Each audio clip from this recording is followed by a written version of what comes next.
Diminuiscono i contagi in Calabria, nelle ultime 24 ore sono 163, ma ci sono 8 vittime in più per un totale di 464 decessi dall'inizio della pandemia.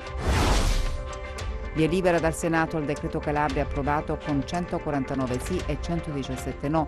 Il decreto dunque è legge, prorogato il commissariamento per altri 24 mesi. Chiara Covelli, giovane medico dell'USCA di Cosenza, racconta al TG10 la scelta del vaccino. Lavorerò, ha detto, in sicurezza.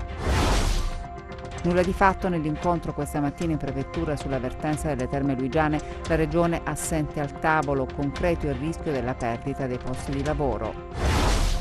L'appello di Ferdinando Iorio, ex commissario della Guardia di Finanza, oggi sulla sedia a rotelle. La città di Cosenza non è a misura di disabile. Gli ultimi impegni dell'anno solare per Cosenza e Regina a caccia di punti salvezza negli scontri diretti con Pescara e Cremonese. Buonasera dalla redazione del TG10, dunque in apertura il punto sui contagi con il consueto bollettino della regione. Sono 163 i contagi registrati in Calabria nelle ultime 24 ore, 2.808 i tamponi effettuati in un giorno, i dati contenuti nel consueto bollettino della regione. I casi confermati oggi sono così suddivisi: Cosenza 53, Catanzaro 28, Crotone 6, Vibo Valentia 47, Reggio Calabria 28. Diminuiscono i ricoveri in reparto, oggi sono 257, 16 invece i pazienti in terapia intensiva. Oggi si registrano altri 8 decessi che portano a 464 il totale delle vittime dall'inizio della pandemia. E c'è il via libera da parte del Senato al decreto Calabria, approvato con 149 sì e 117 no. Il decreto dunque è legge, prorogato il commissariamento per altri 24 mesi. Durerà altri 24 mesi la gestione commissariale della sanità calabrese. Il Senato ha approvato in via definitiva il decreto Calabria con 149 voti favorevoli, 117 contrari e un astenuto. Aveva già avuto il via libera dalla Camera il 10 dicembre scorso. Adesso dunque toccherà al nuovo commissario Guido Longo mettere in atto le iniziative per proseguire con il piano di rientro dal disavanzo, adempiere ai LEA, intervenire sulla rete ospedaliera e dei servizi territoriali. Questo provvedimento è il mezzo per dare ovviamente al commissario ora presente in Calabria dei mezzi in più per ottenere questo risultato, e credo che il risultato auspicabile sia quella normalità che ho detto poc'anzi, che si ottiene ovviamente con il dialogo fra tutte le istituzioni locali e centrali, perché quando si sbaglia la responsabilità non è mai di uno, la responsabilità è del gruppo. Contraria al provvedimento l'opposizione. Italia Viva ha votato sì al decreto, con l'unica eccezione del senatore calabrese Ernesto Magorno, che ha spiegato così la sua posizione. Sono convinto che nel non accogliere la richiesta dei sindaci calabresi, che attraverso il mio emendamento chiedevano di essere protagonisti della battaglia per mettere in campo una strategia, un percorso per restituire intanto al governo della Calabria la sanità, ma soprattutto per dare ai calabresi una sanità che interrompa questo circolo vizioso negativo che fa in modo che i calabresi, per potersi curare, devono andare fuori dalla Calabria. Le prossime elezioni regionali in Calabria non dovrebbero svolgersi nella data prevista. È auspicabile un rinvio, visto che, data la situazione epidemiologica, non sarebbe opportuno affrontare la campagna elettorale. Quanto emerge da una riunione del Comitato Tecnico Scientifico che si è svolta proprio oggi. E adesso invece la testimonianza di Chiara Covelli, medico in servizio all'USCA di Cosenza, che 48 ore fa ha ricevuto la prima dose del vaccino anti-Covid. Dice: nessun effetto collaterale, attendevo questo momento. Chiara Covelli, sono trascorse 48 ore dalla inoculazione del vaccino Pfizer. Come sta innanzitutto? Benissimo, per fortuna non ci sono state reazioni avverse in nessuno di noi dell'ASP che abbiamo fatto il vaccino. Lei aspettava questa data da mesi? Sì, assolutamente sì. Per noi non vuol dire assolutamente lavorare in totale sicurezza avendo il vaccino, essendo che la copertura è del 95%, ma sicuramente ci consente di respirare un po' e di lavorare con meno ansia, visto che trattiamo solamente pazienti Covid. Lei dovrà sottoporsi alla seconda inoculazione, fra quanto? Il 18 gennaio è la data della seconda inoculazione e l'attendiamo con ansia visto che 10 giorni dopo dovremmo essere immunizzati. Questa è una svolta, non è l'inizio della fine di questo incubo. Sì, assolutamente sì. Noi personale sanitario non vedevamo l'ora che arrivasse la possibilità, che ci venisse data la possibilità di fare il vaccino, proprio perché lavorando sempre con Covid noi rispettiamo tutti quanti i criteri dati dal Ministero con tute, mascherine e tutto ciò che serve per proteggerci, però capisce bene che essere immunizzati è una grande cosa, è una grande tranquillità per noi. Ecco, c'è stata una risposta positiva da parte del personale sanitario e anche chi le sta attorno, i suoi familiari, i suoi amici, sono ansiosi anche loro di avere questa copertura vaccinale? Sì, assolutamente sì. Le domande da parte del personale sanitario USCA sono state di più rispetto a quelli che erano i posti disponibili per il B-Day. Queste persone ovviamente verranno vaccinate nella campagna vaccinale di gennaio, quella che riguarderà ovviamente tutto il personale sanitario. Per i familiari ovviamente è stato motivo di gioia poter sapere che la propria figlia, la propria nipote aveva il vaccino a disposizione.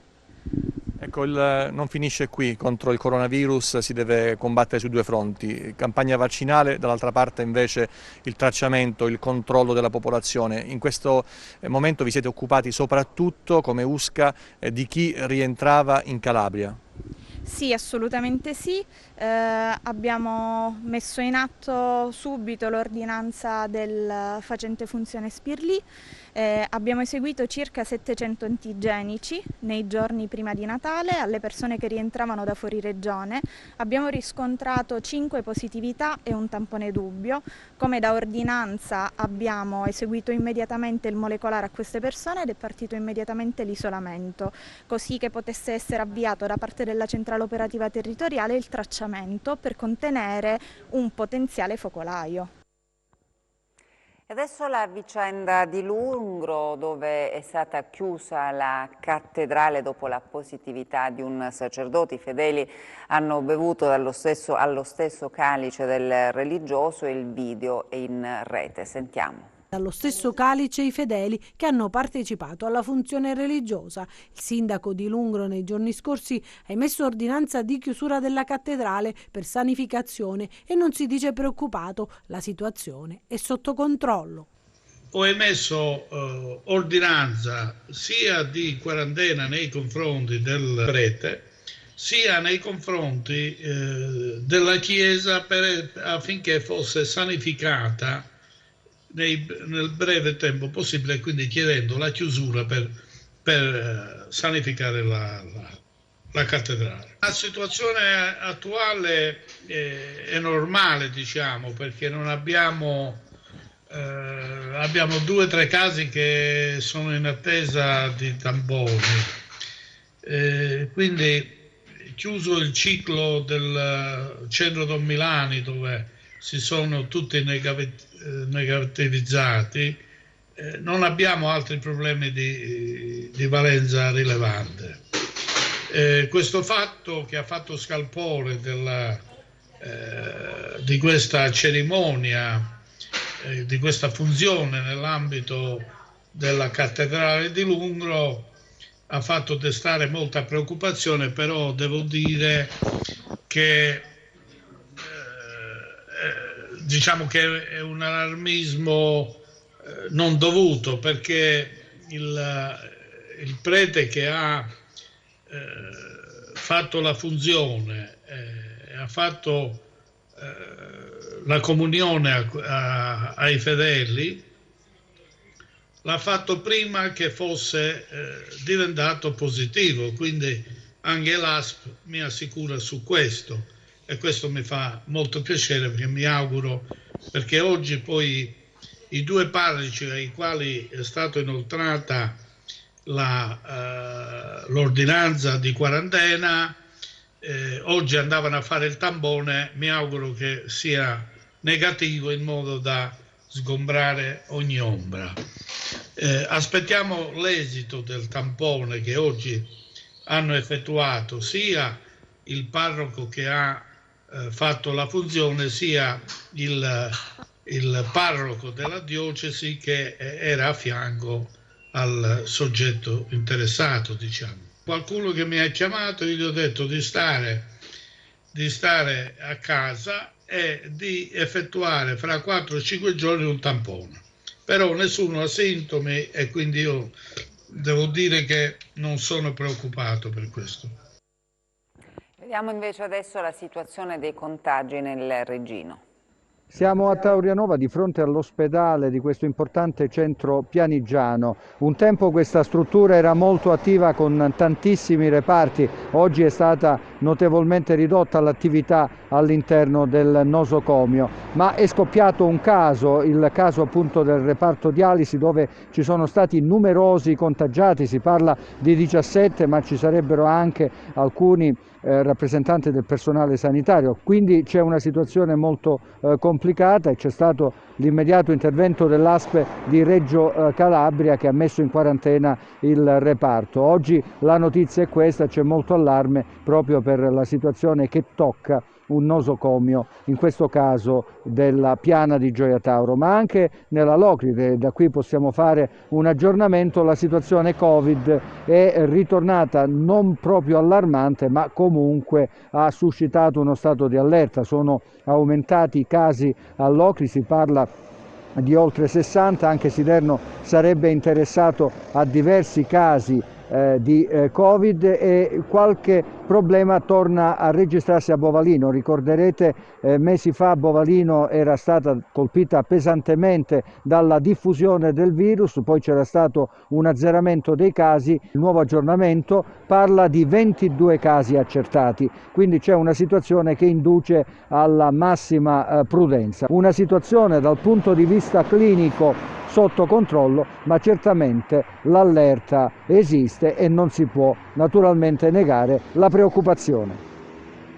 Adesso a Scalea per parlarvi di un poliambulatorio che versa in condizioni di abbandono e che rischia di chiudere. Grazie ad un comitato spontaneo è stata organizzata una raccolta di firme per chiedere all'ASP di Cosenza la riqualificazione.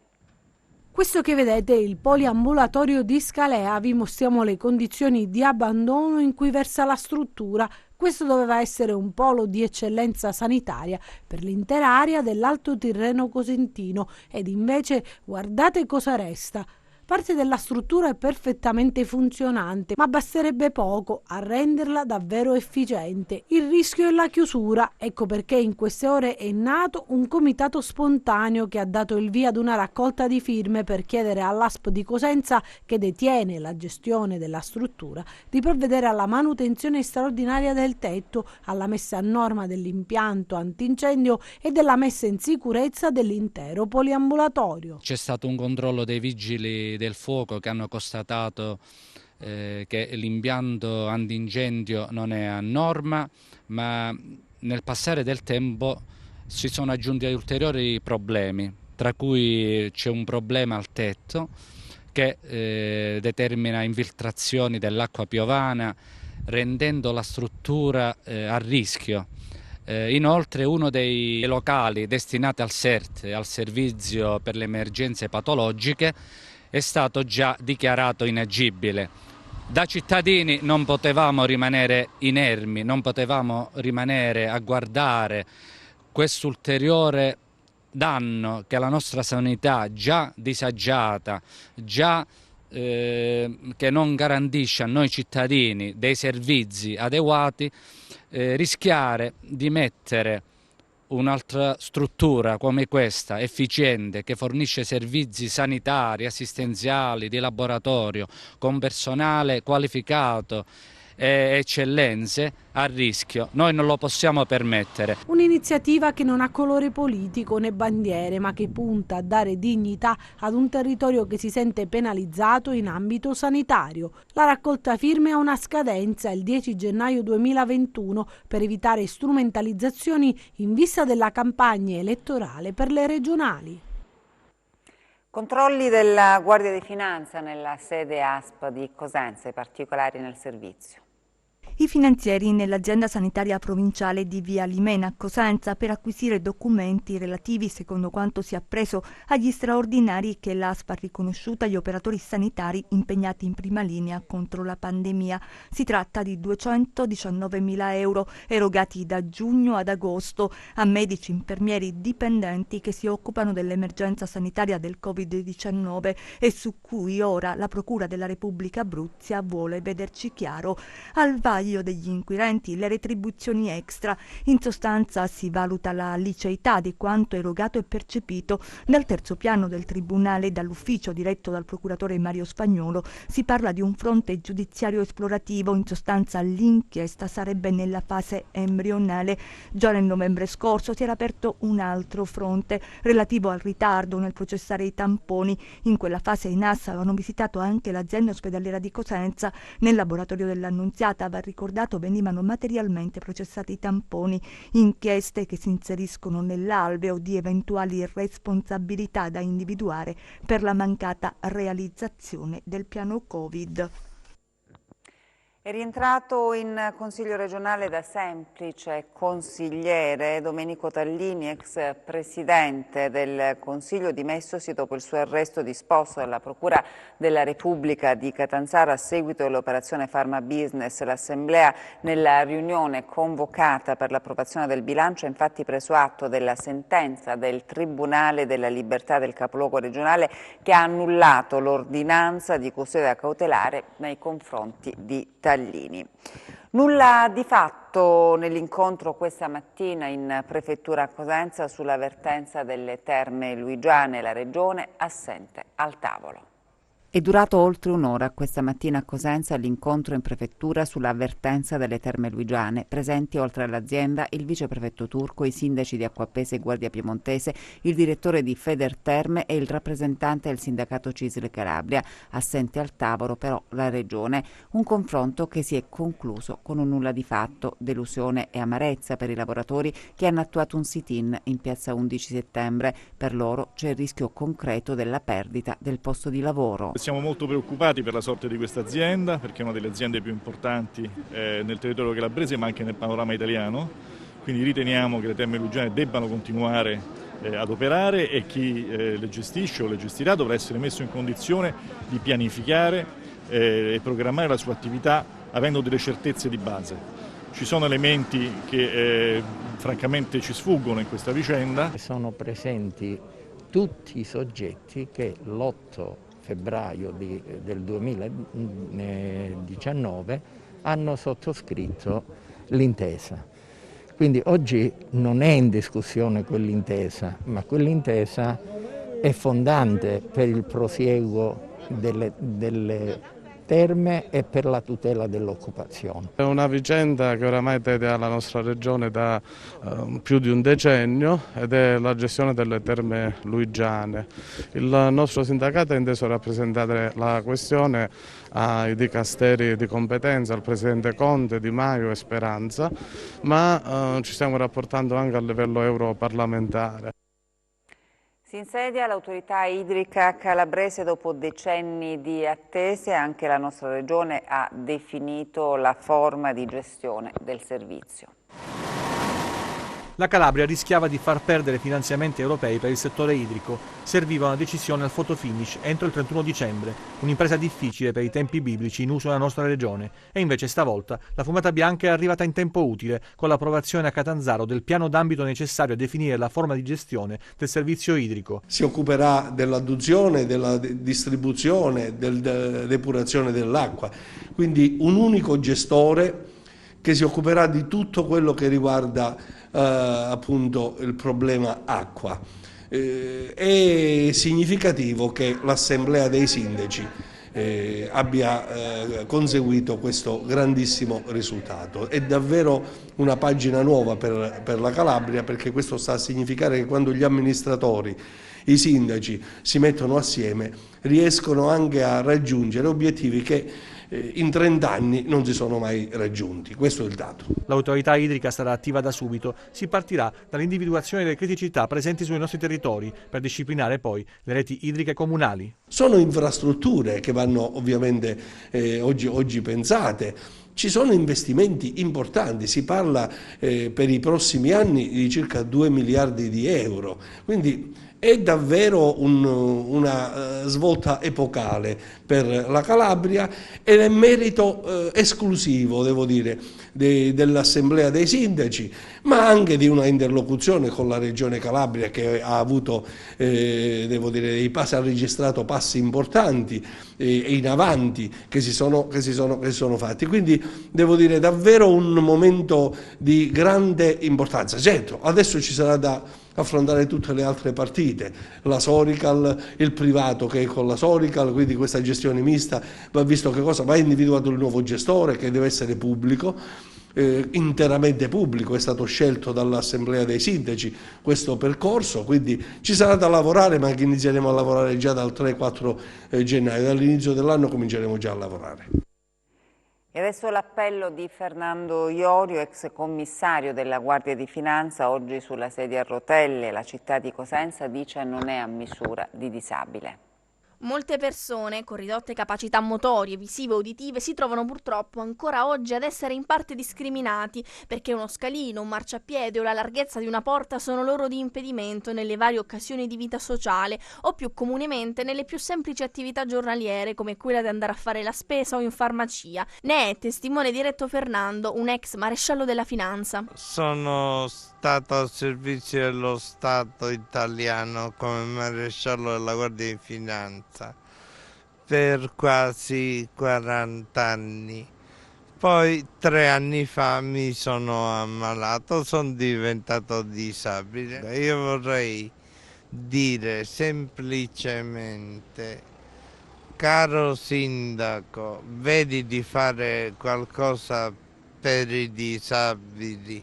Gli scivoli, quelli che ci sono, fanno pena e molto spesso sono occupati dalle autovetture in sosta selvaggia. Ho dovuto percorrere tutta la strada, quindi con una carrozzina in strada, e mettere a rischio la mia incolumità e quella delle altre persone. Dovrebbero davvero multare le macchine che sono in sosta selvaggia e aiutarci un pochino, noi non chiediamo tanto.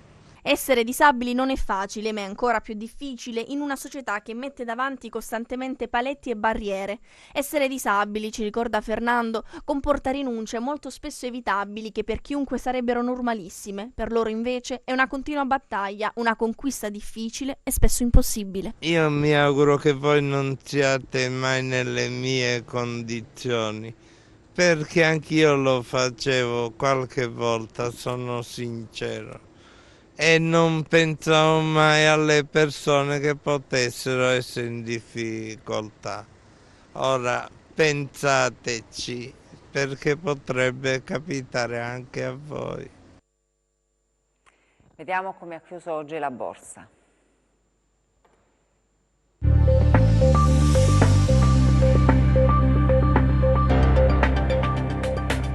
Le principali piazze del vecchio continente hanno chiuso le contrattazioni miste. Le notizie oltreoceano hanno catturato le attenzioni degli operatori dopo il via libera della Camera USA alla richiesta di Trump di aumentare l'assegno di aiuto a ogni cittadino americano da $600 a $2.000, proposta che ora dovrà passare al vaglio del Senato a maggioranza repubblicana. Gli operatori guardano con attenzione anche alle nuove varianti del Covid-19 e alle misure messe in campo da diversi paesi per arginare la diffusione dei contagi. Il tutto mentre ha avuto il via alla stagione dei vaccini. Il FTSE MIB di Milano ha ceduto lo 0,1, debole come il DAX di Francoforte a meno 0,2, mentre il CAC 40 di Parigi ha guadagnato lo 0,4 e l'Ibex 35 di Madrid lo 0,3%. Performance migliore a Londra, più 1,5%, che ha riaperto oggi i battenti dopo la prima tranche di festività natalizie, beneficiando dell'accordo riguardante la Brexit raggiunto in extremis. Wall Street si muove intorno alla parità con il Dow Jones invariato e lo S&P 500 a più 0,1%, il Nasdaq cede lo 0,2%. Sul Forex il cambio euro-dollaro è in aumento a 1,22 e il dollaro-yen in calo a 103,5. Tra le materie prime le quotazioni del greggio aumentano, con il Brent più 0,9% a 51,34 dollari e il WTI più 0,1% a 48,11 dollari. Sull'obbligazionario lo spread BTP-Bund si attesta in area 109 punti base, con il rendimento del decennale italiano allo 0,52%. Tornando a Piazza Affari, Atlantia chiude in testa più 2,5% dopo gli ultimi aggiornamenti riguardanti la vicenda Aspi. Denaro anche su Campari più 1,9% e Moncler più 1,1%. In coda Tenaris meno 1,2%. Grazie e buon proseguimento di serata. Facciamo un passo indietro, lo sport, gli ultimi impegni dell'anno solare per Cosenza e Regina a caccia di punti salvezza negli scontri diretti con Pescara e Cremonese. Ultimi 90 minuti dell'anno solare per la Serie B e squadre calabresi impegnate in scontri diretti per la salvezza. Il Cosenza di Roberto Chiuzzi sarà di scena a Pescara per cercare un successo che sembra essere più agevole quando si gioca lontano dal Marulla e che consentirebbe di avvicinarsi alla quota salvezza fissata a 20 punti al Giro di Boa. Gli unici dubbi del tecnico di Cetraro riguarderanno la combinazione fra gli elementi offensivi, la concretezza sotto porta e la nota dolente della stagione. In attesa dell'aiutino dal mercato si cercano le soluzioni migliori con gli elementi a disposizione. Ettore Iozzi e Gianluigi Sueva le alternative dal primo minuto. Sarà la Cremonese invece a testare la consistenza della Regina alla terza uscita con il tecnico Baroni. Gli Amaranto sono apparsi in fase di crescita contro la Reggiana e il successo è stato ampiamente meritato. La squadra di Bisoli ha ceduto al Monza, ormai lanciato verso i piani alti, ma nelle gare precedenti ha mostrato segnali di ripresa. Per la sfida del Granillo sarà assente Stavropoulos squalificato, dovrebbe essere Cionek il sostituto. Il meteo in chiusura.